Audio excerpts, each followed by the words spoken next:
दोस्तों, कभी कभी जीवन ऐसे करवट लेता है कि जो शब्द हम दूसरों के लिए बोलते हैं एक दिन खुद हमारे सामने आ खड़े होते हैं। जो आवाजें हम उठाते हैं एक दिन खुद हमारी तरफ मुड़कर सवाल करने लगती हैं।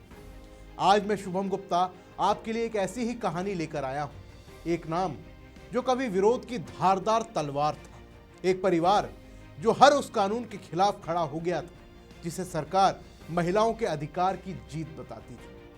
सीए एनआरसी हो या 3 तलाक पर रोक, ये आवाजें गूंजती थी कि ये मुस्लिम पहचान पर हमला है, ये पर्सनल लॉ में दखल है, ये समुदाय को बांटने की साजिश है।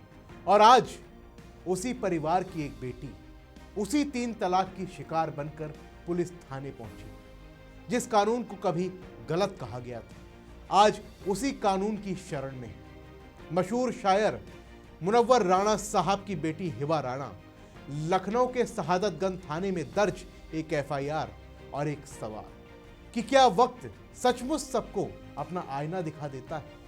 आइए पूरी खबर को समझते हैं, क्योंकि ये सिर्फ एक तलाक की कहानी नहीं है, ये एक बड़े सामाजिक सवाल की कहानी।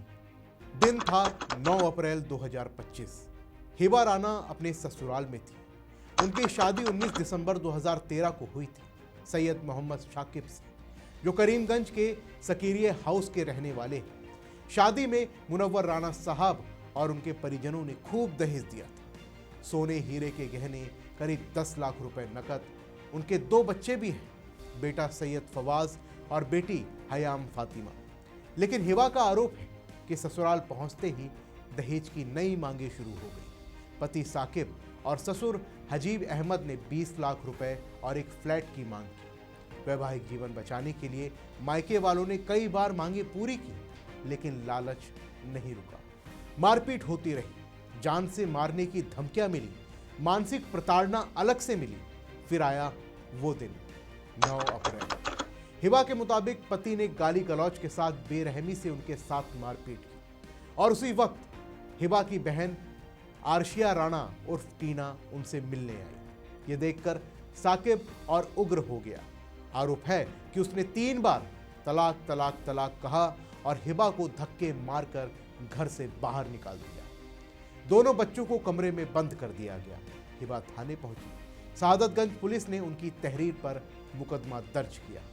भारतीय न्याय संहिता की गंभीर धाराएं, दहेज निषेध अधिनियम और मुस्लिम महिला विवाह अधिकार संरक्षण अधिनियम 2019 की धाराएं लगाई गई।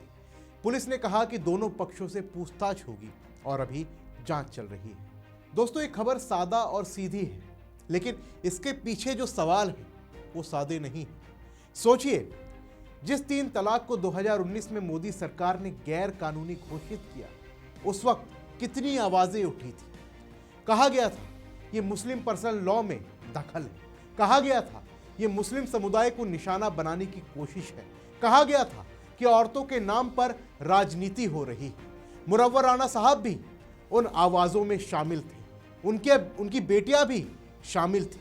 पूरे परिवार ने इसका खुलकर विरोध किया था। सीए एनआरसी के वक्त भी यही परिवार सड़कों पर था। सुमैया राणा तो घंटा घर के धरने का बड़ा चेहरा बनी थी, और आज उसी परिवार की एक बेटी उसी कानून की शरण में, जिसका विरोध उनके जरिए ही किया गया था। दोस्तों, यहां कोई जीत या हार का सवाल नहीं है, यहां एक बड़ा सवाल है कि क्या हम अपनी बातों को पूरी ईमानदारी से जीते हैं या सिर्फ राजनीतिक मौकों पर इसका इस्तेमाल करते हैं। 3 तलाक एक क्रूर प्रथा थी। एक पल में औरत की जिंदगी उजाड़ दी जाती थी। फोन पर, चिट्ठी पर, व्हाट्सएप पर 3 शब्द और सब खत्म। मोदी सरकार ने इसे रोका। कई मुस्लिम औरतें आज भी उस कानून को अपना सहारा मानती हैं, सायरा बानो से लेकर हजारों अनाम औरतें। लेकिन विरोध करने वालों ने इसे मुस्लिम विरोधी कहा। आज जब हिबा राणा उसी कानून के तहत केस दर्ज करा रही हैं, तो क्या वो विरोध करने वाले चुप रहेंगे या कहेंगे कि ये अलग मामला है, ये दोहरापन क्यों? क्या महिलाओं के अधिकार सिर्फ तब तक महत्वपूर्ण है जब तक वो हमारी राजनीतिक लड़ाई में काम आ रही है? दोस्तों, हिबा की पीड़ा असली है। दहेज की लालच, मारपीट, मानसिक यातना, ये किसी भी धर्म, किसी भी तबके में हो सकती है। लेकिन मामला सिर्फ हिबा का नहीं। ये उस पूरे विमर्श का है जो हमने सालों तक चलाया। मुनव्वर राना साहब अब इस दुनिया में नहीं है, लेकिन उनकी शायरी आज भी गूंजती है। उन्होंने माँ के लिए बहुत कुछ लिखा, औरतों के दर्द पर बहुत कुछ लिखा। तो क्या वो चाहते कि उनकी बेटी भी इसी दर्द से गुजरे? शायद नहीं। आज समाज बदल रहा है, मुस्लिम औरतें भी आगे आ रही हैं, कानून का सहारा ले रही हैं, ये अच्छी बात है। लेकिन इसके साथ एक सवाल भी है कि जो लोग कल तक कानून का विरोध कर रहे थे, क्या आज खुद उसकी जरूरत महसूस कर रहे हैं?